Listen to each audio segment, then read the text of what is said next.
El título que nos han puesto es también crisis ecosocial. Y luego entraré cómo estas experiencias participativas, democráticas o como se les quiera llamar, responden a estas crisis. No son simples, para nosotros, simples jueguecitos de a ver cómo nos portamos bien y a ver cómo nos divertimos un rato con un grupo de vecinas y vecinos, sino que esto tiene una trascendencia social, ecológica, política, entendemos que muy profunda, va al meollo de la crisis, de las crisis en plural en las que vivimos, ¿no? Entonces, bueno, ya somos viejos, pero tenemos maestros y los maestros nos gusta recordarlos. Uno de los maestros que luego fuimos compañeros en sociología era el Jesús Ibáñez, un veterano de la sociología crítica, cualitativa y luego participativa también aquí en España, en la Complutense. Y él, en sus libros, en sus trabajos, introducía que había 4 grandes explotaciones a las que había que responder. Entonces, este es un primer marco que sí nos gustaría plantearles, porque se habla mucho, incluso se discuta en términos de sectores progresistas, si es más importante el ecologismo, el feminismo, el sindicalismo, la concienciación de uno mismo y no sé cuántas cosas más, o yo qué sé, el problema del racismo, etc. Bueno, aprendimos con Jesús esta cuestión. Miren, hay 4 explotaciones que se articulan entre sí y hay que responder de alguna manera con las metodologías, con los trabajos que hagamos, de forma lo más integral posible a estas 4 explotaciones. Obviamente, la primera explotación que nosotros tenemos a mano, por eso lo llamamos ecosocial, es la de la propia naturaleza, es decir, el biotopo si se quiere, o si se quiere también de todo el proceso evolutivo que ha venido acompañándonos, de la cual somos productos. Los humanos no somos más que un producto evolucionado de otras especies que a su vez lo son de todo un proceso de evolución de la Tierra. Por lo tanto, alterar las bases de las que venimos es jugar con fuego en el peor sentido de la palabra, ¿no? Es atentar. Yo, para no alargarme mucho en esto, que lo entendemos todas y todos los que estamos aquí, les diré que estoy leyéndome un libro sobre inmunología, es decir, sobre la cantidad de bichitos, bacterias, virus y no sé cuántas más que tenemos por miles y millones dentro del cuerpo humano y que nos mantienen alerta todo el sistema inmunológico para que todos los ataques de cánceres y demás que estamos teniendo las plantas, los animales y los humanos nos estén defendiendo progresivamente. Hombre, llegará un momento en que ya nuestras defensas de los que somos más mayores pues flojean un poco más y entonces empezamos a tener más constipados y eso. Pero la evidencia científica en estos momentos es que explotar o ignorar, peor todavía, estos medios que nos permiten vivir es muy grave para todas nosotras y para todos nosotros, ¿no? Entonces, esta es una primera explotación que no hemos sido conscientes, por ejemplo, durante buena parte de la modernidad, siglo XIX y siglo XX, y que ahora estamos pagando buena parte de las crisis climáticas, las crisis energéticas, etcétera, etcétera. Bueno, esto es incompatible con otra crisis evidente, otra explotación, la explotación que descubrió básicamente el movimiento obrero en el siglo XIX, que venía de atrás, desde los esclavismos y desde otras partes, ¿no? Pero que el movimiento obrero, los movimientos marxistas, anarquistas, socialistas, etcétera, etcétera, con la Primera Internacional y luego con muchas otras revoluciones en el mundo, pues han planteado, claro, el capital está acumulando beneficios. En estos momentos, unas cifras impresionantes que circulan por todo el mundo de bolsa en bolsa, de Tokio, de Nueva York, de Frankfurt, etcétera. Y que todo eso es, al final, producto, valga la redundancia, de la producción del trabajo asalariado, básicamente, y no remunerado. Dicho esto muy rápido, aquí tampoco me voy a extender, porque ya todas y todos sabemos que la lucha de clases sigue existiendo. Y como decía un gran capitalista, la vamos ganando nosotros los capitalistas. O sea que, ojo, aquí hay que tener cuidado porque estamos a riesgo de perderla en el terreno económico y político. Eh, la tercera explotación la estamos descubriendo más, sobre todo gracias a los feminismos, más recientemente. Se empezó a descubrir básicamente con la lucha de los esclavos, es decir, que desde los romanos y desde antes ya venía la lucha por las diferencias, ¿no? Aprisionamos a los extranjeros a nuestra comunidad y los hacemos esclavos y los sometemos, en Roma, por ejemplo, al paterfamilias, y el paterfamilias domina a las mujeres, a los niños, a los viejos, a los esclavos y a todo lo que forma su familia patriarcal, de viene lo de patriarcado, ¿no? Entonces, esto ha tenido distintas evoluciones, pero últimamente, sobre todo a lo largo del siglo XX, el feminismo, los feminismos, porque son varios, han empezado a denunciar, oiga, esto del patriarcado es bastante grave, y además también las revoluciones de muchos países del tercer mundo colonizados que se han levantado, pues, contra los diferentes imperios, contra el imperio español, contra el imperio inglés, contra el imperio francés, contra el norteamericano, etcétera, etcétera. Es decir, ¿cuál es la raíz de esta explotación? Que el diferente o la diferente o el niño o la niña o incluso el viejo por el edadismo o que el que es de otro color o el que es de otra cultura simplemente como diferente no tiene la altura cultural, moral, ética, etcétera, que tenemos algunos en la vida porque nos ha tocado vivir en un país rico, ser blancos, varones, adultos. Las feministas del País Vasco, sobre todo, han acuñado una expresión de un banco español que se llama el BBVA, B alta, V baja, A para los latinoamericanos, que viene a decir, esto es lo que compende de alguna manera estas cuatro explotaciones, ¿no? Eh, blanco, burgués, varón y adulto. Y bueno, y después ya le pueden ustedes ir sumando más cosas. Pero es una sigla para recordar las cuatro explotaciones o las varias explotaciones que estamos sufriendo en la actualidad y que vienen a reforzar la del capital y la de la naturaleza. Seguramente mucha gente ya sabe que está explotado, porque en el trabajo la gente no es tonta y se da cuenta cuando le quitan su plusvalía, ¿no?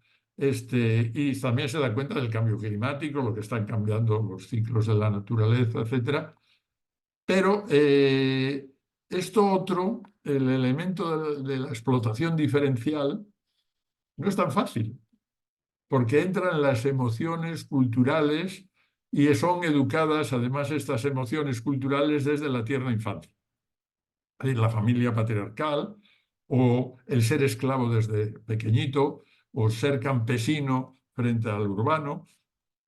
Esto nos educa en un complejo de inferioridad que hay que levantar más allá de la razón, también en la cuestión eh, emocional. Es decir, cuando el movimiento negro en Estados Unidos empezó a decir que lo negro era bello, pues esto era una forma de orgullo, digamos, frente a la diferencia, digamos.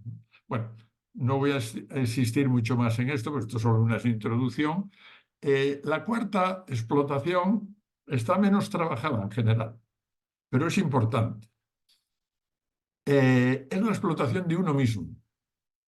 La explotación, decía Jesús Ibáñez, de los ancestros sobre los actuales. Es decir, lo que pesa, creo que había también una frase de Carlos Marx por ahí, de lo que pesa las costumbres ancestrales los ritos, las formas tradicionales sobre la conciencia particular de cada una y de cada uno de nosotros.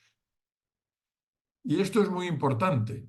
Tan importante es que, si ustedes se fijan en los movimientos reaccionarios, ultraconservadores, a punto de ganar algunas elecciones en Estados Unidos, en Europa, etcétera, lo que están trabajando es básicamente esto. Es decir, a través de los mensajes en las redes sociales, etcétera, etcétera, lo que están es potenciando estos miedos a ir más allá de los ancestros y de lo que nos viene dado de antemano. Esto es muy peligroso porque impide, de alguna forma, la creatividad, la innovación, el que de forma colectiva consigamos salir adelante ante los problemas y ante las demás explotaciones. Es como una forma de parálisis. Incluso voy a decir más, la propia universidad suele cultivar esto. Y aquí voy a ser autocrítico, no voy a echarle la culpa solamente a los reaccionarios y a los conservadores. No, la propia universidad cultivamos esto. Fíjense, de los libros académicos, de los libros, vamos a buscar las recetas. ¿Cómo se hace esto? Claro, discutiendo precisamente con Ibáñez y discutiendo también con otros compañeros, siempre acuñamos aquella frase de los libros, de los ancestros, las preguntas, no las respuestas. Las preguntas que se hace desde, quiera usted Sócrates, o quiera usted Lao Tse, o quiera usted quien quiera, hasta los más modernos científicos, Newton, Einstein o Heisenberg o quien quiera, Prigogine. O bueno, vamos a decir también a la Sagan y vamos a decir también a algunas científicas feministas, ¿no? Vandana Shiva, etc. ¿A dónde voy? ¿Qué nos interesa del saber tradicional que heredamos? Incluso del nuestro, que ya somos viejitos. Las preguntas, no las respuestas. No nos copien las respuestas, no le copien las respuestas a nadie. Copien las preguntas por las que llegaron a encontrar respuestas a su caso concreto, como vamos a intentar plantearles ahora. Es decir, las respuestas son las que tienen los alumnos y las alumnas, los discípulos y discípulas, para contestar a preguntas que vienen de atrás, sin duda, que se vienen haciendo en la humanidad y que tienen respuestas parciales. En el siglo XVIII de una manera, en el XIX de otra, en el XX de otra, en el XXI de otra, ante los problemas de la naturaleza de una manera, ante los problemas de la explotación de otra, ante los problemas del patriarcado sobre las diversidades de otra, etcétera, etcétera. Entonces, lo importante aquí es cómo se construyen las respuestas. Más todavía voy a decir, cómo se construyen las preguntas a las preguntas. Ustedes nos hacen unas preguntas desde los profesores de las universidades y el alumno tiene que contestar con la respuesta. ¿Y por qué no le contesta con otra pregunta? Socrática, como hacían los griegos, o gallega, como hacemos los gallegos.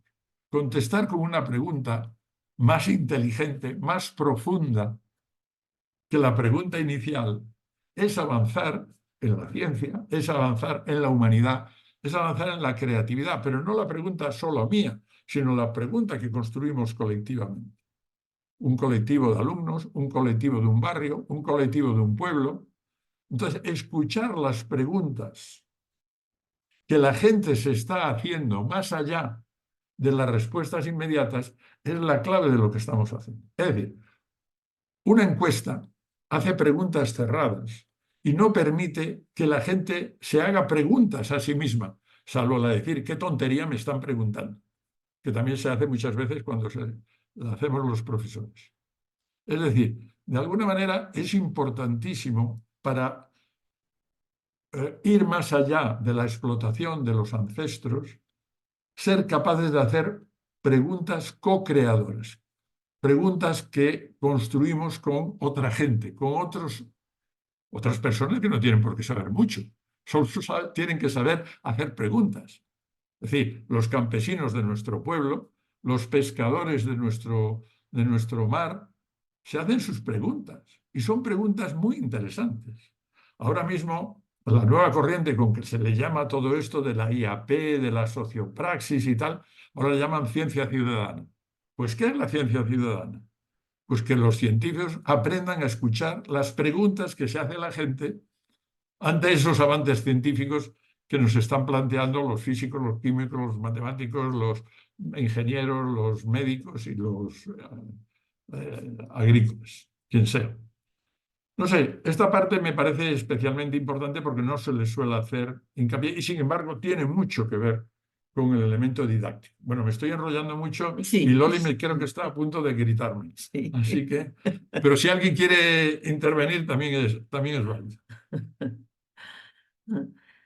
Bueno, yo creo que esto a lo mejor pasarlo a la vida cotidiana, ¿qué significa, no?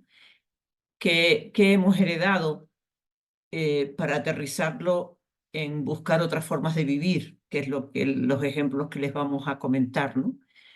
¿Cuál es, cómo se baja lo de la explotación a sí mismo y de los ancestros? Hay una corriente, evidentemente, patriarcal, de todas las instituciones, que hemos heredado muy fuertemente, pero para adentro, ¿no? El peligro es haberlos heredado tan para adentro. Y precisamente cuando desde el feminismo se dice poner la vida en el centro, ¿qué significa en la práctica? ¿Qué significa en el día a día, ¿no?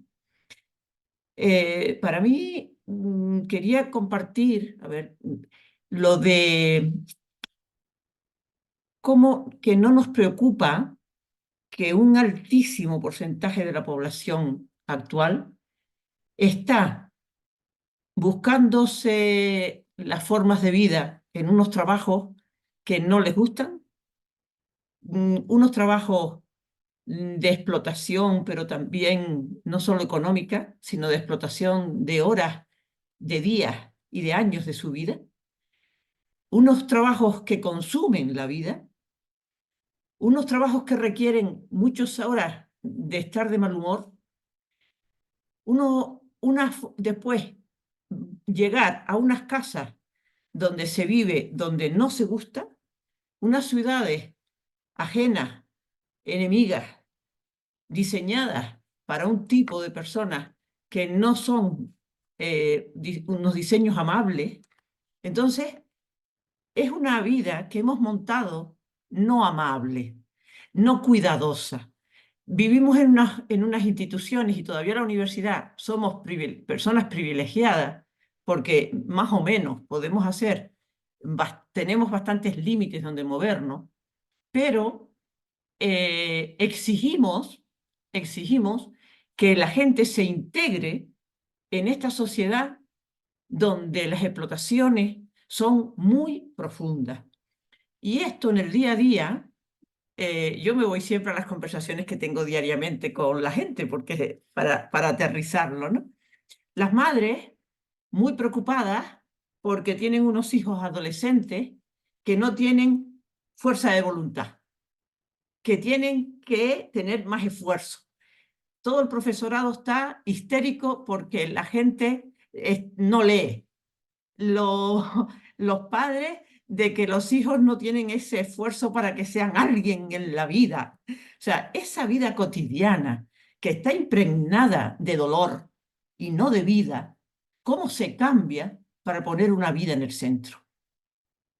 Esa criatura de la que ayer mismo la madre estaba histérica porque empieza una cosa y la deja, no le ofrecen un trabajo para ir sacando su dinero y dura una semana, etcétera. Entonces los tiene histéricos porque no tiene fuerza de voluntad.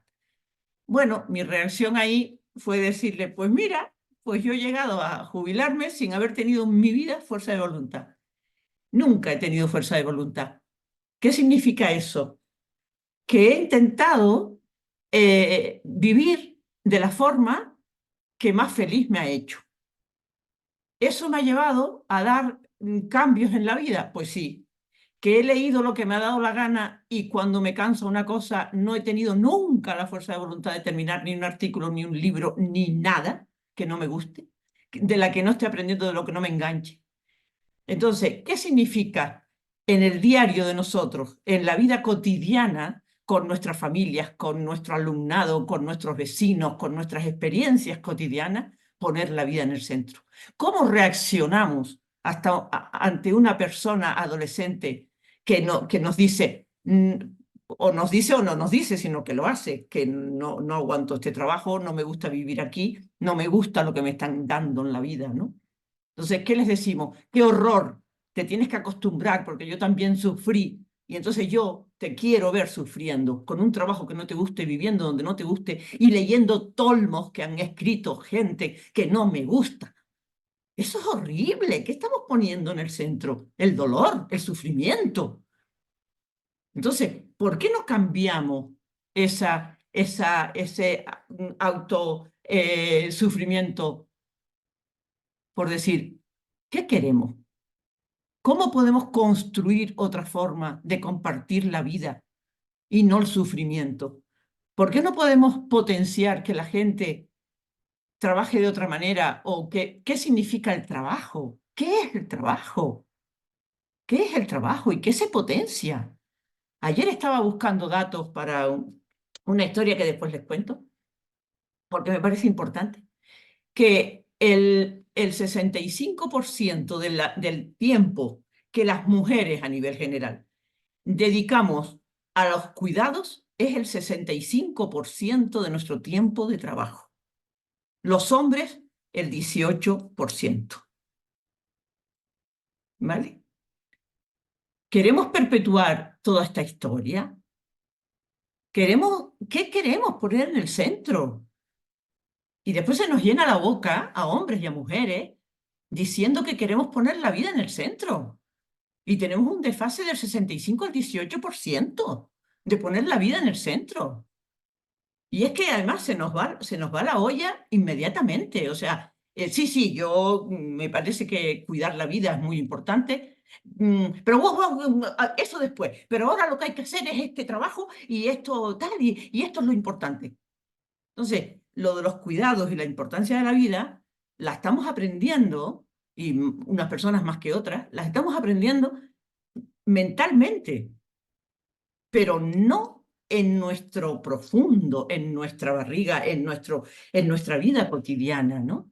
En nuestra vida cotidiana. Entonces, estoy trabajando en las experiencias que no hemos empezado a contarles, pero estoy trabajando con grupos de mujeres y claro, cuando me hablan de la preocupación que tienen con los hijos, con las hijas, viene eso por delante. No se están metiendo en este sistema. ¿Y qué? ¿Es que el sistema es sano como para intentar meter a nuestros hijos que queremos tanto? ¿O tenemos que replantearnos el sistema? ¿Por qué no vivir de otra manera? En lo pequeñito y en lo grande. En lo pequeñito y en lo grande. ¿Sabe? Entonces, las experiencias que queremos contarles, y ya los enlazo, estamos intentando eso precisamente, vivir de otra manera, convivir de otra manera, más que vivir, ¿no? Pero claro, somos personas que estamos intentando convivir de otra manera, pero venimos de esta sociedad, no somos extraterrestres. Entonces, ¿cuál es el reto? El replantearnos todo continuamente, porque para convivir de otra manera se necesita unos replanteamientos tan profundos y tan de quitarnos de encima todo, o no sé, o replantear los valores que hemos heredado, los miedos. Es que como estoy tan cerca de gente que tiene gente pequeña educándolos y adolescentes, ¿qué miedos tenemos y por qué no cambiamos esos miedos? ¿Sabes? No sé, ¿por qué no nos da miedo el que esas personas que estamos educando no sean felices? Entonces, ¿cómo trabajar la felicidad común? ¿Cómo ser entre todos más felices? Entonces, esa idea de felicidad, que hay una frase fantástica, ¿no? De que la felicidad es muy sencilla de conseguir. Lo difícil es ser sencillo. Ay, o sea, cómo nos hemos complicado. Entonces, ¿cómo es la experiencia? Voy a empezar por la de Zarzalejo, estamos aquí ahora más cerca. ¿Cómo vivir de manera más sencilla para que sea otra manera de vivir más tranquila, más acorde con el ser humano, más acorde con la naturaleza y más acorde con el mirarnos, con escucharnos, con vernos como, no sé, más integralmente, ¿no? Entonces, por eso de mirarnos integralmente, cuando hablamos de la experiencia de Zarzalejo, tenemos que hablar desde la alimentación, fundamental, me parece que todas las personas que estamos aquí comemos y nos gusta comer bien, desde la alimentación, de cómo comemos, cómo nos cuidamos, cómo enfermamos y cómo intentamos estar más sanos, cómo nos vestimos, qué consumimos, qué energías consumimos. Eso son las claves para la experiencia, por ejemplo, de Zarzalejo.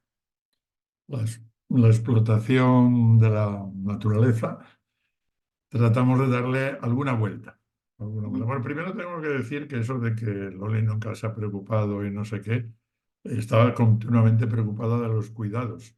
Es decir, que no es incompatible Con no tener fuerza de con voluntad. no tener fuerza de voluntad y tener mucha voluntad para los cuidados. Pero bueno, eh, hablando de esto, ya de la experiencia más en concreta, desde hace 10 años, 10 12 ya, ¿no? 12. Bueno, empezamos unas cuantas familias teniendo un huerto en común, en un territorio, un terreno de una amiga que nos lo alquilaba barato y bueno, ya somos 70 familias, ¿no? Por ahí, las que tenemos a sueldo, pues un agricultor, otro que le ayuda, invernaderos, bueno, aparatos de labor, etcétera, etcétera. Y todos los martes, pues tenemos ahí lo que se llama una comunidad que sostiene la agricultura. Seguimos relacionándonos bien con gente del pueblo que produce otras cosas, digamos que trae fruta que nosotros no tenemos en la sierra o que trae otros productos a través de 3 grupos de consumo. Eh, pero en fin, el tema es decir, frente a la explotación de la naturaleza, que de repente te venden espárragos criados en Perú a bajo precio aquí, pues dices, hombre, o que de aquí hay que mandarle no sé qué producto al norte de Europa o cosas por el estilo, y que eso además genera ya cortes de carreteras de los agricultores por toda Europa, pues ¿qué significa? Pues que hay que cambiar el modelo, por ejemplo, de alimentación agrícola y de relación con la naturaleza. ¿Se puede hacer? Bueno, nosotros aquí desde estos hace 12 años, nuestra consigna es, nosotros vivimos mejor, tanto los agricultores que están trabajando y que tienen un sueldo digno, como los que consumimos, porque hemos eliminado todos los intermediarios que hay por medio. Es decir, entonces eso es una forma directa, digamos, de ejemplo vivo de vida Sí, cotidiana, ¿no? sí, pero una cosita, para que no se confunda con un grupo de consumo. Yo creo que la importancia de ser 70 familias es que convivimos mucho más allá del consumo. O sea, es vivir la huerta, es vivir los momentos, es la familia colectiva que estamos intentando y que yo creo que, a ver, cuando encuentras otras de estas familias, sabemos que tenemos mucho en común y compartimos la idea de vivir de otra manera, ¿no? No es un grupo de consumo y ya está, cogemos una cesta y nos vamos, no. Es crear otro tipo de contacto con la tierra, porque nos toca trabajar también, y otro tipo de convivencia a través de la naturaleza. Nos Eso es toca, nos toca ayudar al agricultor cada 2, 3 meses a 2, 3 familias juntas, tanto a ayudarle físicamente en la tierra, o sea, arrancando hierbas, poniendo los tubos de goteo o ayudando a los invernaderos o lo que sea, como también en el reparto de las cestas todos los martes, que hay siempre un par de familias o 3 familias allí ayudando para que le llegue la proporción justa a cada una de las 70 familias. Es decir, que luego también hay fiestas, ¿no? Una fiesta de claro. invierno, una fiesta de primavera, se hacen comidas colectivas, se hacen un calendario anual colectivo, etcétera, etcétera, ¿no? Es decir, no solo, es celebrar la comunidad y no solamente, oh, qué difícil es esto de trabajar la tierra, que va, los profesionales que ya somos mayores, pues tampoco nos gusta estar todo el día trabajando la tierra, ¿no? Es decir, que es cómo combinamos momentos de estar tocando tierra o de estar tocando comunidad con los propios agricultores y con el saber que estás comiendo algo sano, directo, producido por esta comunidad, ¿no? Esto, Eso es una. eso es una Eso es de una. La otra es lo de- de los de- trueques. sí, venga. Venga, la otra es lo de los trueques, de menos consumo de cualquier cosa. Y tenemos trueques de ropa, trueques y tenemos tiendas como de roperos, es decir, que vamos a la tienda a compartir cada vez que queremos cambiar de ropa o lo que sea. No se nos ocurre ni a comprar ni a tirarla, sino que hacemos a través de un grupo de gente que se dedica a organizarla y a exponerla, pues tenemos una tienda que ya no sabemos qué hacer con la cantidad de ropa, de intercambiarnos la ropa entre nosotras. Entonces, digo nosotras porque los hombres, hay menos porcentaje de hombres que lo hacen. Porque usamos menos ropa que ustedes, oiga. Vale, vale, puede ser. Pero, pero sí que eso es un gran movimiento. El centro que tenemos, el espacio social La Fuente se llama, está abierto 24 horas al día. Hasta ahora no hemos tenido problemas, y la gente a cualquier hora. Además está bonito porque es un espacio grande con una finca alrededor y hay luces que se encienden cuando la gente pasa, entonces luces solares. Entonces es como siempre eres bienvenida, se te va a abrir una luz cuando entras, ¿no? No, nunca está oscura. Y entonces compartimos eso y después tenemos los trueques de arreglos. Tenemos de arreglos de cualquier cosa, ¿no? Estamos potenciando de que no comprar, sino compartir herramientas, arreglos de bicicletas, de, yo qué sé, de todo lo que, de pequeños electrodomésticos, etcétera. Y el mismo espacio que es grande, que son 200 metros construidos, eh, no más, ¿no? Son más, Son son cuatro, 200 de una planta y 200 en otra en otra planta. planta. Y ahora hablaremos de los 200 de paneles solares que también Exacto, tenemos en el tejado. energético. Entonces, ese mismo espacio que lo cogimos estando en ruinas, ha sido todo un taller de ir aprendiendo entre todos a irlo arreglando, irlo diseñando. No ha sido fácil, las historias de las vidas cotidianas, de perder la idea de a mí me gusta hacer esto y lo hago y ya está, y lo impongo, ¿no? Hemos tenido debates y crisis pequeñas en los grupos, por la decoración, sencillamente, o dónde guardar algo. A mí no.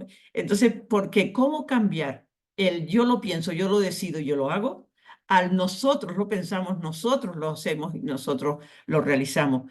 Es muy difícil, ¿eh? Nos está resultando a veces con fisuras, con chispas que saltan, porque no estamos acostumbrados a pensar en nosotros, el nosotros, ¿no? Pero Eso. la democracia empieza por ahí. Es decir, la democracia empieza porque en la vida cotidiana sepamos compartir y co-crear y generar colectivamente ideas nuevas, superadoras. Yo aquí, yo aquí. Bueno, pues vamos a ver si encontramos un sistema que sea bueno para ti, bueno para ti, ¿no? Que sea siempre medio malo para ti, medio malo para mí, ¿no? Que sea un poquito Este, bueno para ti y para Sí, el cómo, otro. cómo ser más creativos y que aparezca más belleza con la idea que tú tienes de belleza y la que tengo yo, ¿sabes? Claro. Cómo se reproduce y cómo se amplía esa idea de belleza para hacer las cosas, En el ¿no? pueblo hay también un Mm, sistema por internet que se llama Se necesita, se ofrece. Y entonces lo que le sobra a uno o a una y tal, se coloca ahí. Es decir, ahora mismo a nosotros nos están sobrando no sé cuántos ladrillos de una obra y yeso y tejas. Y entonces decimos, pues se pone ahí y entonces otra persona que en otra parte del pueblo, de la comarca, necesita tejas o necesita ladrillos, bueno, pues viene, los coge y se los lleva, ¿no? Porque es que a nosotros incluso nos estorba Mm. para tenerlos en el terreno. Normalmente en ese servicio de Se Necesita Se Ofrece no tarda ni 24 horas para aparecer lo que necesitas y deshacerte de lo que no quieres, ¿no? Entonces son sistemas de aprovechar los grupos modernos para poderlo hacer. Reciclar. Reciclado y compartir herramientas, que no todo el mundo tenga que tener una herramienta para cortar la grama, el césped en las casas, sino que haya uno y nos los compartimos, etcétera, ¿no? Es, Ese es la otra vía del es proyecto. interesante esto que estamos haciendo aquí en plan semi-alternativo y no sé qué, pero resulta que una de nuestras hijas, la mayor, profesionalmente está ahora viajando por toda España y casi por toda Europa con el tema del reciclado. Es decir, que el capital ya se ha dado cuenta de que también es Eso es un negocio. un buen negocio. Entonces, como nos va a pasar ahora con lo que le vamos a contar de la energía eléctrica, ya el capital se da cuenta cómo de aquellos elementos que han levantado los ecologistas y los alternativos y no sé qué, ellos pueden hacer negocio, porque si no, el capital se queda sin ese negocio que es el futuro. Y entonces ahora, para el futuro, ¿quién se hace con eso? Pequeñas comunidades que intentamos de alguna manera vivir bien, cómodamente, etcétera, todo lo que podemos, con reciclado, por ejemplo, eh, o el capital que dice, no, no, yo le voy a reciclar a usted, no se preocupe, le reciclo el cartón, le reciclo el vidrio, le reciclo no sé qué, pero el negocio me lo quedo yo. Es decir, y sigo explotando a los trabajadores. Esto es también importante porque, por ejemplo, uno de los debates que tuvimos en la Huerta Grande es cuál es el salario digno, pagada la seguridad social y todos los seguros, de los agricultores. Evidentemente, esto es un debate que tenemos que tener y que no decidimos solo nosotros, sino que lo decimos conjuntamente con los agricultores. Los dos agricultores también opinan si prefieren ser autónomos, si prefieren ser asalariados, si prefieren ser no sé qué. ¿No? Y conociendo las cuentas, ¿no? O sea, cuál es el margen de que podamos subir el precio de cada cesta, porque si ellos piden más, evidentemente hay que subir el precio que pagamos por cada cesta. Y eso puede significar que se les dé baja a algunos. Y entonces ellos tienen que saber que si se pierden cestas, también se pierden entradas, etcétera, ¿no? Entonces, ese equilibrio es con ellos, evidentemente, para que se vea. No hay ninguna historia, sino el trabajo de la transparencia también en cuestiones de dinero es Otras, fundamental. otras dos iniciativas para ir Sí, rapidito, es que ya estamos en las 6. otras dos iniciativas para ir rapidito es, desde hace 5 años tenemos un canal de vídeo y de podcast, que se llama Te veo en la Sierra. Tenemos unos 100 vídeos colgados y como 50 o 100 podcasts, eh, y hay unas 300 personas socias que entran y ven todo tipo de grabaciones en vídeo de lo que vamos haciendo. Por lo tanto, aquí no me alargo más. Simplemente la persona que quiera conocerlo, pues entra en Te veo en la Sierra y en Te veo en la Sierra navega por los municipios de la comarca, navega por los actos culturales. Tenemos actos culturales del nivel de Madrid, esto que la gente de Oh, Madrid que tiene que venir a Zarzalejo a escuchar a artistas famosos. Eh, tenemos, pues no sé, es decir, una sección obviamente de medio ambiente, esto es, y otra que le llamamos también buenas noticias, porque nunca entramos en peleas entre partidos y cosas por el estilo, sino en cosas positivas que se hacen desde la iniciativa local, sean de políticos, de asociaciones o de quien sea. Bueno, un poco por ahí. Y la otra, que rápidamente nos podemos detener un poco más, es comunidad energética. La comunidad energética es simplemente que, como les decimos, tenemos una superficie de 3.500 metros de parcela con un edificio de 200 metros en primera planta, 200 metros en segunda planta y 200 metros de tejado. Bueno, pues ese tejado también es útil y reciclable. Lo que hemos hecho es una comunidad energética, eh, Somos 14 viviendas porque inicialmente el radio que nos permitía la comunidad energética con la legislación que había hasta entonces eran 500 metros.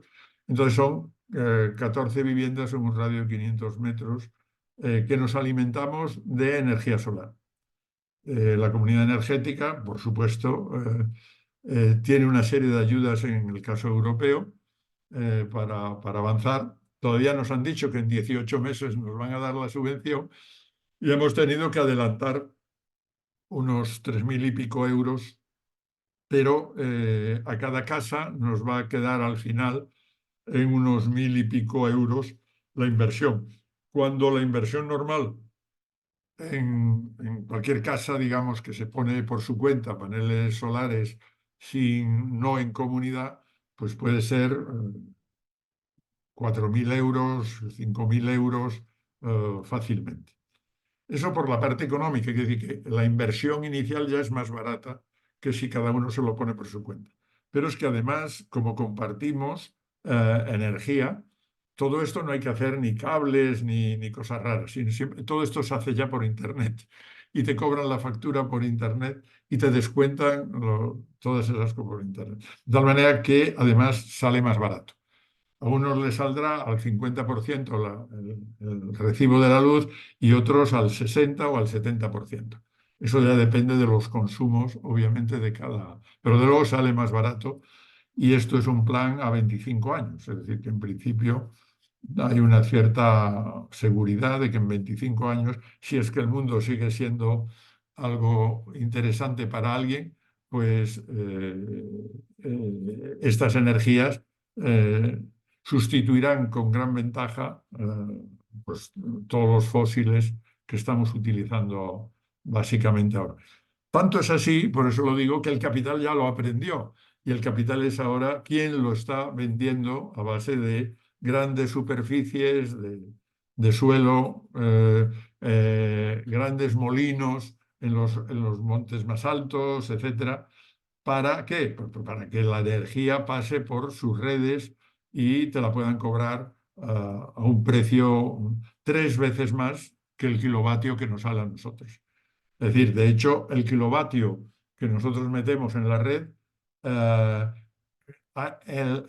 cuando la red nos lo devuelve, porque nos lo tiene que devolver por ley, nos lo devuelve solamente un tercio. Es decir, que el negocio lo siguen haciendo incluso con nosotros de forma autónoma. Pero cuando no es de forma autónoma, ya se imaginan ustedes el negocio que están haciendo.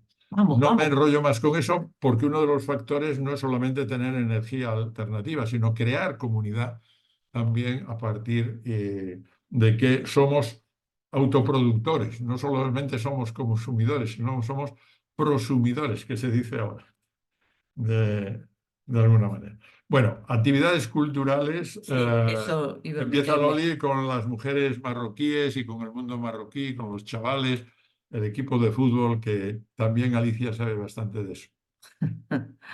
Bueno, aparte de actividades culturales habituales en los espacios sociales, que nos unen mucho, que como somos autogestionados, pues cualquier actividad que la gente quiere proponer se pasa, tenemos la forma de organizarnos es que todos los lunes nos reunimos el grupo que quiera.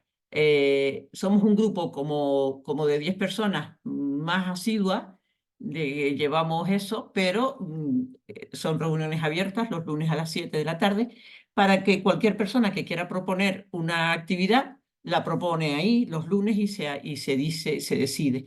¿Qué significa? Que tiene que sencillamente tener como los porqués, los objetivos y la forma de hacer esa actividad estar de acorde con que no sea de ninguna de las explotaciones que estábamos hablando. Es decir, tiene que ser medioambiental, económica, etcétera, etcétera, de tal manera que no potenciemos las antiguas formas, ¿no?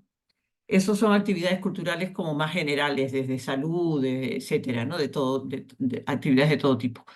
Otra de las, sí, Cineforum, ya, bueno, exacto, o sea, cosas que la gente propone y ya grupo está. de teatro, coro, etcétera, etcétera. Entonces cada uno dice, pues yo quiero hacer pues ya está, tenemos unas formas de difusión para que cada uno quiera hacer cineforum, pues lo hacemos y ya se forman grupos específicos para eso.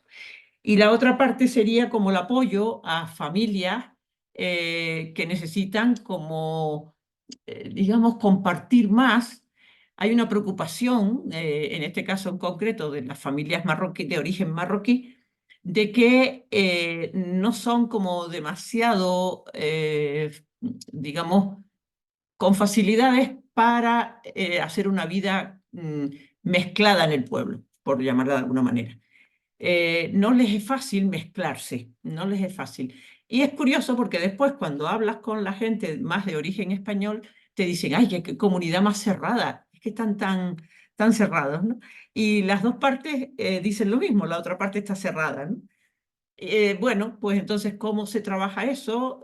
Hay barreras, barreras, hay prejuicios, etcétera. Entonces, ¿cómo trabajar ese tipo de, digamos, de relaciones? ¿Cómo estamos potenciando relaciones? En esas relaciones entran elementos como pueden ser culturales, pero también como pueden ser de aprendizajes, como pueden ser económicos, como pueden ser de explotación de gente originaria del pueblo que está explotando a las familias marroquíes porque tienen apuro de vivir en algún sitio y las están explotando, subiendo los alquileres a niveles bastante duros, bastante duros. Entonces, ¿cómo trabajar esas explotaciones de una parte contra la otra? Sin romper, porque es un pueblo de 2.000 habitantes y no podemos romper esas relaciones, pero cómo hacer consciente de las problemáticas relacionales que existen, aparte de culturales, etcétera, etcétera. Hay unos prejuicios muy grandes por las mujeres de origen español hacia las mujeres marroquíes, en el sentido de casi como pobrecitas o fíjate tú qué explotadas o qué sumisas son las mujeres marroquíes a sus maridos, ¿no? Y hay un desconocimiento tan grande de las culturas increíbles, ¿no? Increíbles. Entonces, ¿cómo trabajar eso escuchándonos de otras maneras? Ellas están muy cansadas, por ejemplo, les pongo un ejemplo, de que en los colegios, como están todos los niños y las niñas en el colegio, cuando quieren como llamar integración, que a mí me asusta mucho esa palabra, pues las invitan siempre a que hagan comida marroquí. Es como el tópico de que una manera de integrar a estas mujeres es hacer comida. Están hasta las narices de hacer comida. O sea, no quiero llevar más comida al colegio, ¿no? No queremos llevar más comidas al colegio para eso de integrarnos, ¿no? Con la comida marroquí. Hay que ver, escuchar de otras maneras. Entonces ahí hay un trabajo que, bueno, que ha culminado, ahora está Alicia adelante. Mañana, Día de la Mujer, querían hacer que una mujer fuera a hablar con los niños mayorcitos del colegio y Alicia y las mujeres marroquíes han propuesto que sea yo, hablar del tema de la mujer. Y son ellas las que me han propuesto para hablar del tema de la mujer. Evidentemente, voy a darle vueltas al asunto, ¿no? Pero, ¿qué significa? Que como mujeres estamos teniendo un tipo de relación donde estamos aprendiendo mutuamente y no es como integrarlas, o sea, es horrible esa palabra, ¿no? Porque esta sociedad es horrible entre mujeres, entre hombres, para integrar a nadie, ¿no? Entonces, ¿cómo aprender de otras culturas? ¿Cómo aprender de otras maneras? ¿Cómo mezclarnos? ¿Cómo dice Guerra? Lo de contaminarnos, ¿no? ¿Cómo contaminarnos? Bueno, pues esa es otra, y no podemos tampoco obviar la otra vía que tenemos, que esa está más empezando, que es lo de facilitar la música y el aprendizaje de las matemáticas de otra manera, y eso sí vamos a preparar otro espacio para la Casa de la Música y las Matemáticas, y de Las ciencias sociales también, que es una cosa menor que va detrás de la música. y detrás de las matemáticas, por supuesto, una biblioteca de ciencias sociales. Entonces, bueno, eso sí es un proyecto que estamos ahí con mucha ilusión y que necesitamos a gente que dé ideas y cómo, porque es una experiencia más novedosa, pero que tenemos abiertas muchas cosas para seguir, ¿no? Aparte de que el espacio necesita el espacio social necesita también arreglos, no sé cuánto, y más gente, nos falta el reto de gente joven, no sé, como retos hay, la tira, ¿no? La tira de cosas hay, sí. Ya. Con fuerza de voluntad todo esto lo he logrado.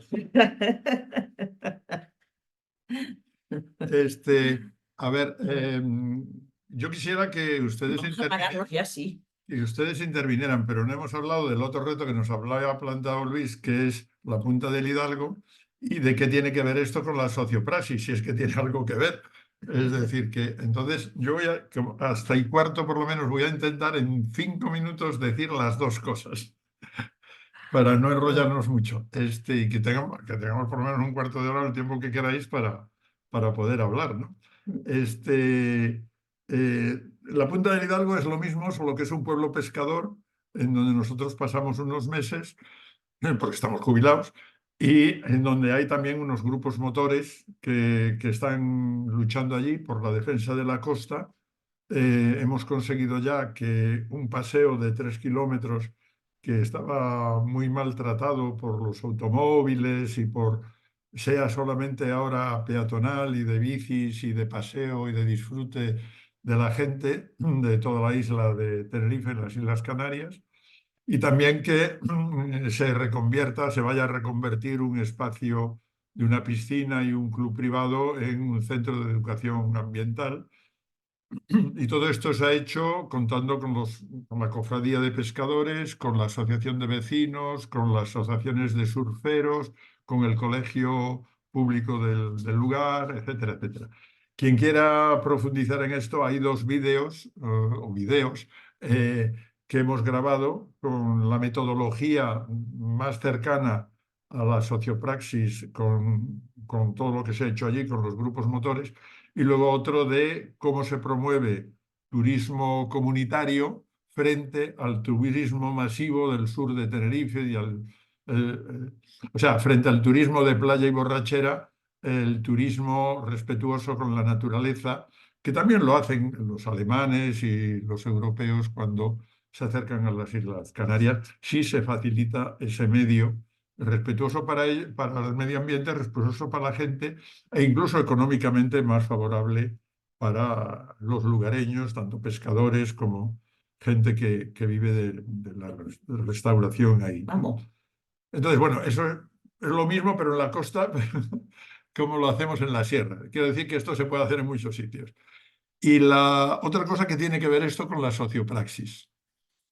A ver, después de 17 años en el máster que ha dicho Luis y Néstor que teníamos allí en la Complutense, pues aparte de las pequeñas cosas que íbamos haciendo en las ciudades, sobre todo por la crisis climática, nos hemos dedicado también a zonas rurales, turísticas, etcétera, ¿no?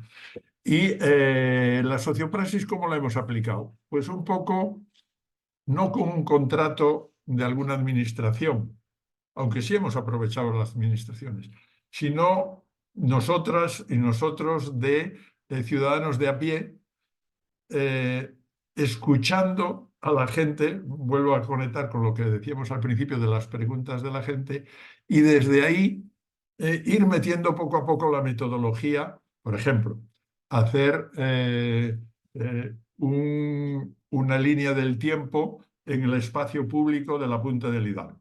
¿Y de ahí qué salió? Pues salió un libro que hizo la gente, es decir, que nosotros solo apoyamos ahí. Y hacer un mapeo estratégico para el pueblo de Zarzalejo, que lo llevamos haciendo un par de veces ya en estos años y que ahora nos sirve, por ejemplo, para hacer los presupuestos participativos del pueblo. Entonces sabemos no solamente que la gente puede votar, ahora mismo por unos 80.000 euros que pone el ayuntamiento, sino que sabemos cuáles son los puntos clave del municipio en donde debemos hacer hincapié para que haya propuestas, para que haya movilización de la opinión pública y para que finalmente, pues como en un caso que Néstor dirigió uno de los presupuestos participativos, se llegará al 25% de la población, que es todo un récord en presupuestos participativos. Es decir, sí estamos metiendo cosas. Cuando hay unas preguntas muy simplonas, tratamos de desdoblarla en preguntas un poco más complejas, multilemas le llamamos. Ahí estamos aplicando también. Cuando hay que hacer, por ejemplo, unas jornadas que hicimos aquí en la Sierra, propuestas, las hacemos con votaciones ponderadas.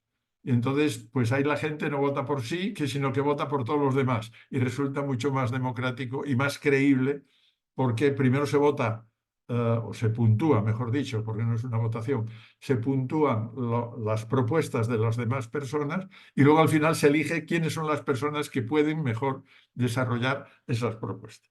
Es decir, estamos aplicando la sociopraxis de abajo arriba, no de nos ha contratado, voy a aplicar este método de forma rígida y ahora esta gente de abajo tiene que seguir estos plazos sí o sí porque lo dice quien nos ha pagado. No, nosotros lo Es un podemos lujo hacer que de no otra nos paguen. manera a estas alturas de la vida.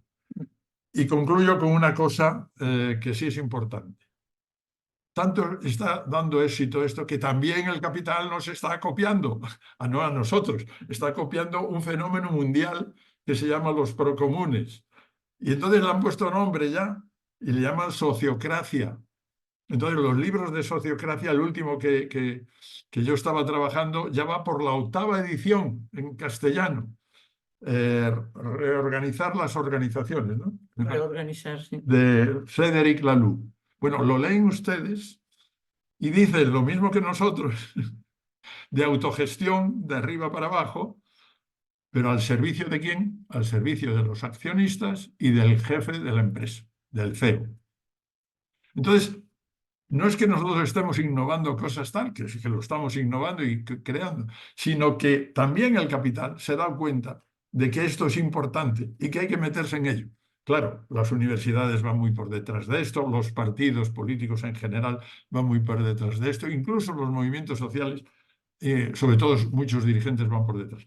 Entonces, perdonen que esta sea un poco agobiante como lo estamos contando de acelerado, pero por lo menos cuarto de hora, 20 minutos para ustedes tienen para que nos pongan a caldo, como decían, pues qué cantidad de burradas está diciendo esta gente por minuto. Adelante, cuando Bueno, quieran. antes de que llegue ese momento, y yo tomaré nota también de los turnos de intervención a través de las manos que hacéis, pero vamos, os queremos agradecer esta exposición que ha sido muy intensa en cuanto a los temas, a las ideas y que al mismo tiempo han sido bastante sugerentes. Y, y bueno, pues creo que es por eso mismo, con la idea de qué posibilidades hay, por ejemplo, de replicarlo en otros sitios y sobre todo pues haciendo hincapié en el cómo, ¿no? Habéis comentado cuestiones como elementos de la sociopraxis como la escucha, multilemas, votaciones ponderadas, que las tratamos en el curso, pues las habéis citado, pero sí que sería interesante abrir entonces ahora el turno de debate para aquellas personas que quieran intervenir. Solamente tienen que alzar la mano virtual y le daremos paso para que puedan pues, exponer sus sugerencias, sus puntos de vista, dudas, etcétera. Ujú. Es verdad que al principio cuesta, ¿no? A alguien a lo mejor Sí, bueno, eh, habíamos pedir la pedido la primera palabra. palabra, pero alguna estará rondando. Manos, vale, de Néstor, Víctor, Paulo, pues venga, por ese orden, cuando queráis. Gracias. Perdonar que me haya anticipado, pero es que quería intervenir rápidamente después de Tomás y Loli porque creo que se puede entender más su proyecto con lo que voy a comentar, que por modestia ellos no podían decirlo, pero bueno, Tomás es sociólogo, Loli trabajadora social y matemática, y yo creo que son claros ejemplos de fundir o intercalar profesión y vida, porque habéis vivido con lo como habéis predicado en vuestras teorías, las habéis llevado a vuestra vida personal, la participación, la democracia, lo comunitario, no solo queda en vuestros libros y en vuestras clases, sino que habéis hecho de vuestro predicamento vuestro estilo de vida y eso, más praxis que eso, yo no he encontrado, sinceramente no he encontrado, porque hay otros sociólogos, teóricos, etcétera, que plantean muy buenas teorías, pero a lo mejor luego no las experimentan en su día a día, como lo hacéis vosotros. Y la segunda cosa que quiero decir es que el proyecto de Zarzalejo que surge, hay que reconocerlo, es así, de Tomás y Loli, aunque luego se ha sumado todo el pueblo, o un porcentaje muy alto del pueblo, ellos han sido muy generosos, porque ellos la casa en la que vivían la han cedido como centro comunitario para todo el pueblo, donde se va a hacer el centro de matemáticas y música. A ver quién hace eso en su casa. Y ellos se han construido otra casa eh, al lado de un espacio que es la fuente, que ellos compraron con su dinero, compraron el terreno, una casa en ruinas que luego se arregló, es verdad, ahí ya sí, para arreglarlo con crowdfunding, pero lo quería decir en castellano, porque también se puede decir en castellano, con una, ¿cómo se llama? Ahora ya no lo sé decir en castellano. Bueno, una recogida de fondos. Eh, y eso es un proyecto para todo el pueblo, para toda la sierra, no solo para todo el pueblo. Entonces, creo que hay que poner en valor la generosidad de unas personas que ceden lo suyo para la comunidad y creo que eso es un factor importante Pero, que ellos no podían comentar, evidentemente. pero Néstor, eso no es tanto generosidad como egoísmo, ¿eh? Gracias a eso en nuestra casa viene Alberto San Juan y hace el espectáculo de Poeta en Nueva York de Lorca. Entonces nosotros nos beneficiamos de todo eso. O sea, que lo habéis Pero hecho por Pablo comodidad. quiere decir algo, Pablo quiere decir algo, Y Víctor estaba antes. o Víctor. Hola, Víctor, sí. Le di Paulo nomás, Paulo. Ya, hola, ¿cómo están? Abrazos, Un abrazos. abrazo, Ahora wow. sí los puedo saludar. Delante me caí, como se dice por acá. Bueno, no solamente comentar algo cortito, porque en realidad me hace mucho sentido lo que decían ustedes dos recién sobre el tema de la autoexplotación y que yo creo que nos está pasando bastante, distintas medidas, distintas escalas, ningún lugar, ningún espacio es igual a otro, pero nos pasa mucho que efectivamente hay bastante autoexplotación personal, colectiva, grupal y política en general. Y, y ahí me hace sentido lo que plantean del lugar un poco de estos pequeños espacios que no son tan pequeños finalmente, en la medida en que se van colectivizando unos con otros. Yo creo que eso tiene mucho sentido hoy día, ¿ya? Y a propósito de eso, voy a poner ejemplo, bueno, Ana está en otro cuadrito por ahí, pero hace poco Sí, estuvimos en el Bolsón, en Argentina, en el sur de Argentina, y ahí fue una experiencia muy interesante porque, claro, nosotros íbamos al Bolsón bajo la premisa, no sé si conocen un poco lo que es el Bolsón en Argentina, pero bajo la premisa que es un pueblo hippie. Entonces todos decían, no, Bolsón es un pueblo hippie en el sur de Argentina, todos tienen que ir porque es hippie, hippie, hippie. Bueno, finalmente llegamos allá después de un largo viaje y nos encontramos más que con un pueblo hippie, básicamente con un pueblo que lleva muchas décadas, digamos, en una lógica de resistencia y de pequeños espacios que se van colectivizando uno tras otro. Entonces, contar una pequeña anécdota, hermano. Mi hija es vegana, Renata, bueno, ustedes la conocen varios, acá varias. Entonces, durante todo el trayecto fue un poco complejo, sobre todo en Argentina, encontrar lugares que sean veganos, sobre todo que no tengan carne, digamos, porque todo tiene carne en Argentina. Entonces, llegamos al Bolsón y bueno, fue una experiencia muy bacán porque había una señora, una dirigente, Inés, que a la vez cocina, y que tenía un espacio de cocina en el centro y nos empezó a contar la historia, claro, de que ahora que llega Milei, a propósito de un poco lo que decía Tomás al inicio de estas grandes, por así decirlo, derrotas también de los sistemas, por plantearlo, digamos, brevemente, pero claro, hay un retroceso, obviamente, de lo que se llamó la ola progresista latinoamericana, entonces lo que vemos hoy día es un avance de la ultraderecha muy fuerte. Entonces, claro, Milei, que está a 3.000 kilómetros del Bolsón, pero es amigo del alcalde del Bolsón. Entonces, esa alianza que no se daba anteriormente, levantó, digamos, al pueblo para resistir, porque lo que querían hacer es que era ese espacio que se habían ganado, que al lado está el Centro Cultural Eduardo Galeano, hay una feria agroecológica que funciona todos los días, ese espacio finalmente, el alcalde, bajo, digamos, obviamente, el empujón, digamos, de Milei, quería retomarlo y hacerlo en un mall en medio de la Patagonia, que no tiene ningún sentido, digamos, para la gente que iba allá.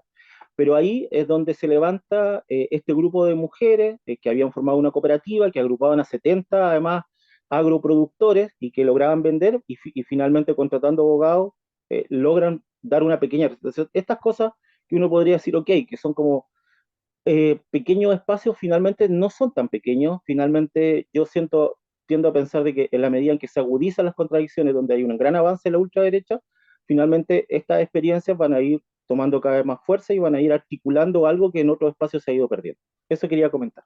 Besito. Gracias. Gracias, Pablo. Muchas gracias, Pablo, muy interesante. Víctor, bienvenido cuando quieras. Gracias. Bueno, primero decirle que es un gusto verle y escucharle y el cariño que él se siente al transmitirnos todo esto que ustedes están haciendo y permitirnos aprender. A mí me gustaría decir hartas cosas, pero no hay tiempo, entonces prefiero plantear un par de preguntas nomás. Tengo varias, pero voy a centrarme en dos. Una, mira, nosotros estamos ahora trabajando con unos compañeros sobre temas de organizaciones comunitarias y un poco como el sentido de juntarse y como que cada vez a mí me está apareciendo más como en el rollo de la participación. Como participación tiene varios significados, varios sentidos. Pero hay una que a mí me está saltando harto ahora último, que es como participación entendido como ser parte de, como ser parte de una cosa, de otra cosa, de algo más grande o de algo donde hay otra gente, no sé, donde algo que está menos solo. Y eso me ha parecido harto en el último tiempo sobre todo.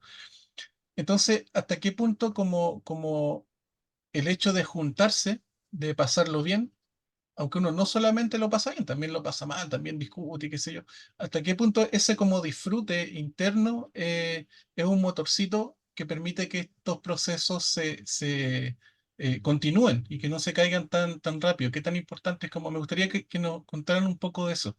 Y yo lo relaciono con lo otro, como uno empieza a ser parte de otra cuestión, que al ser parte de algo, claro, también uno asume como hay lazos que no solamente, que también presionan un poquito, o sea, porque ya si yo me comprometo tengo que hacerlo, por lo menos tengo que decir si no pude, entonces uno va asumiendo como esas cuestiones, pero como que lo que queda es como ese disfrute, o eso estoy viendo yo acá cuando estoy entrevistando gente que sigue a pesar de todo organizándose y trabajando, como que igual lo pasan bien.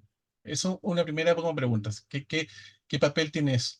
Y lo segundo más concreto, el tiempo. La Loli algo dijo que se juntaban los lunes. ¿Por qué? Para mí también está siendo como bien importante el tiempo. Acá en Chile hay una reflexión como desde las compañeras feministas, sobre todo de la pobreza como pobreza de tiempo. ¿M? Y hay como jornadas laborales súper largas, y la gente llega súper cansada y eso es como algo que está pasando.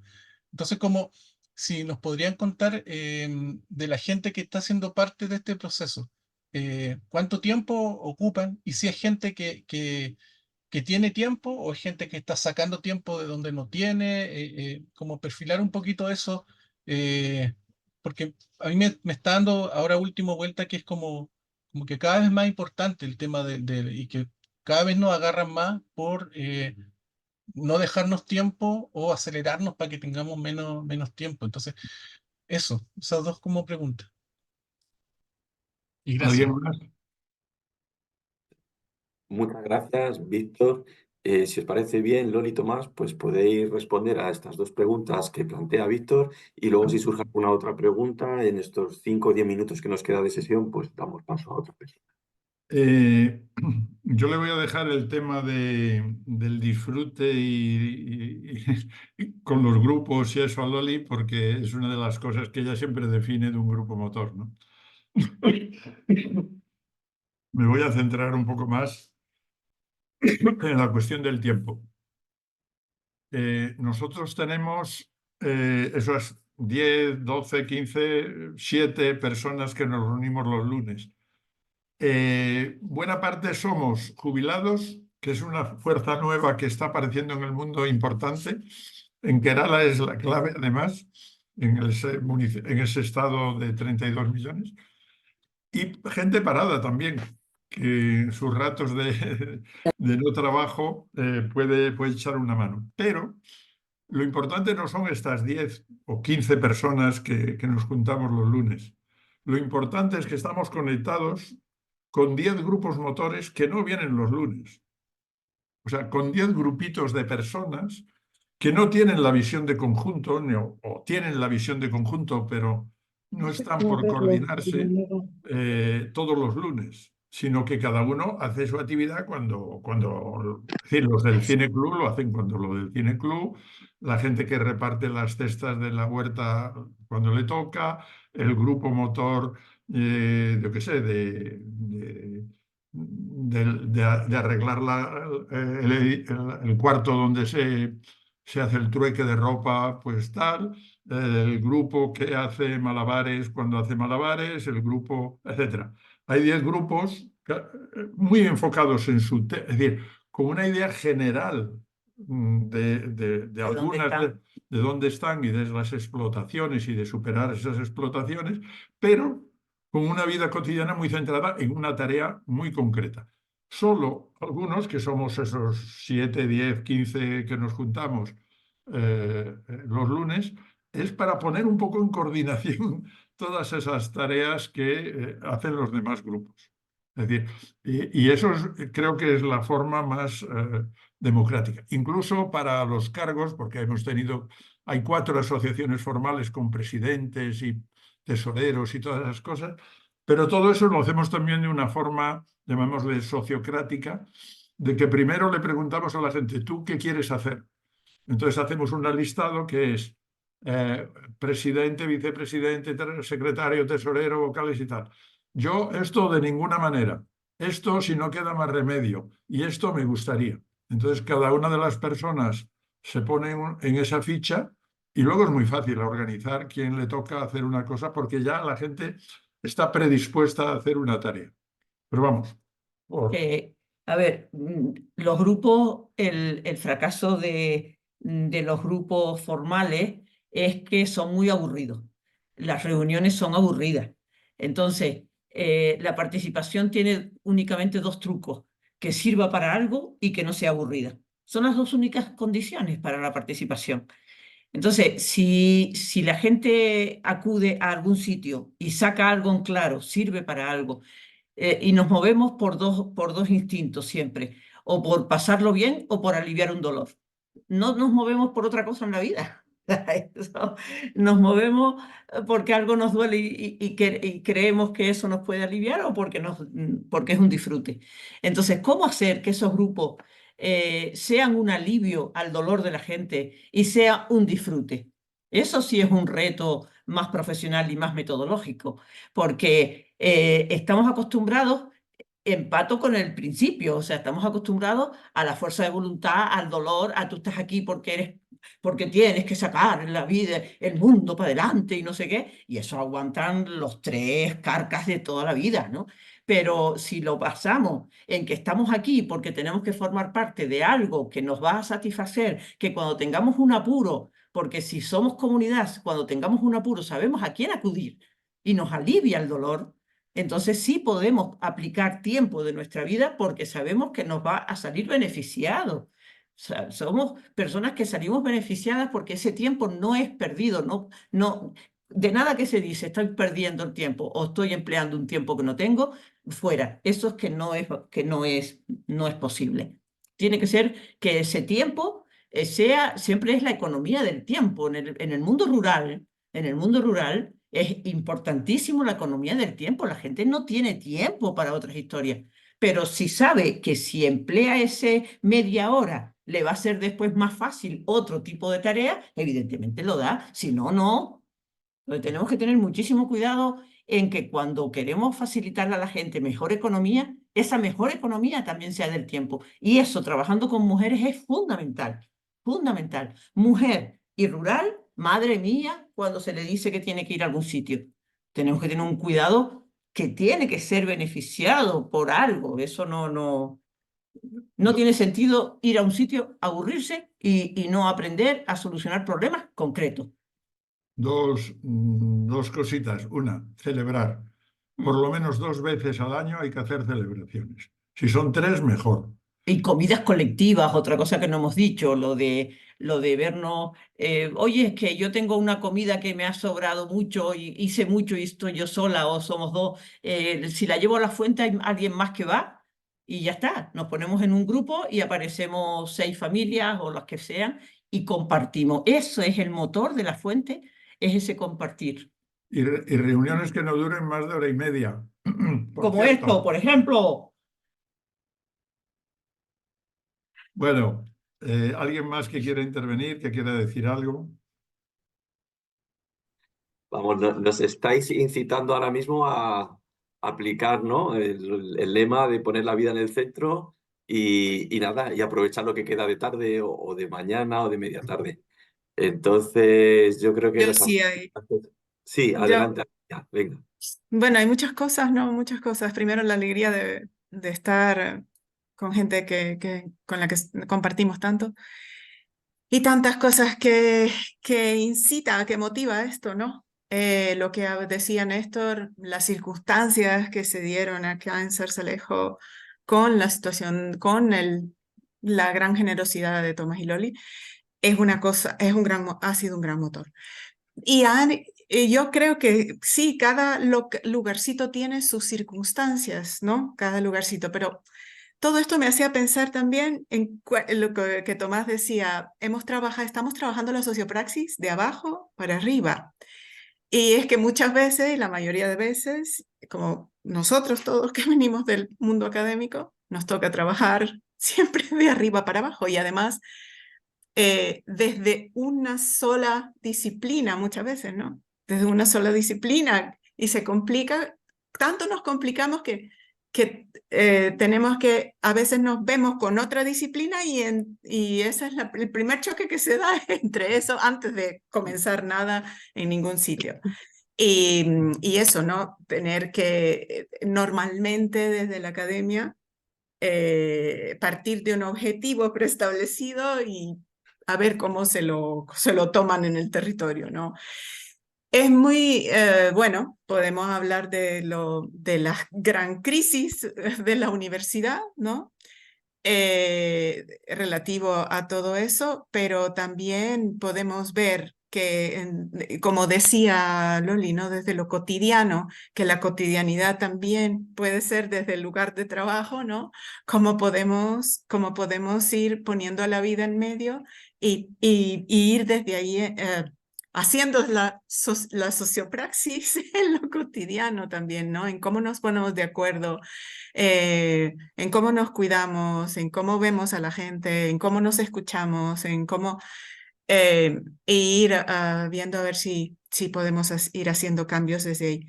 Muchas cosas desde cómo el tiempo que habla Víctor, obvio, ¿no? Imagínate la crisis de ritmos que se tienen en un trabajo comunitario, en un proceso comunitario, que estudiantes, profesores tienen un tiempo, un calendario tal, ¿no? La gente tiene otro calendario, las instituciones otro calendario, y es un reto muy grande poder coincidir, pero es mágico eso que hablan, ¿no? Poder crear esas celebraciones esos momentos que nos hagan coincidir, coincidir, que yo lo asemejo a lo que decía Víctor de ser parte de, ¿no? Cuando coincidimos, cuando vemos que, lo mío coincide con lo tuyo, ahí se puede hacer mucho dentro de lo que uno podría considerar porque poco, pero es mucho porque no sabemos cuánta sinergia eso mismo está generando. Y bueno, nada, gracias, porque siempre todo enriquece, siempre, cada día. Nada, gracias a ti, Alicia, también por estas reflexiones últimas. Y si os parece bien, vamos a dar por concluida la sesión. Una vez más, desde la dirección del máster, os agradecemos mucho vuestra presencia. Pues también, pues sobre todo, especialmente también a Loli y a Tomás. Ha sido muy enriquecedor pues, estos aportes de cara al ejercicio profesional y también a la cotidianidad, ¿no? de nuestras vidas.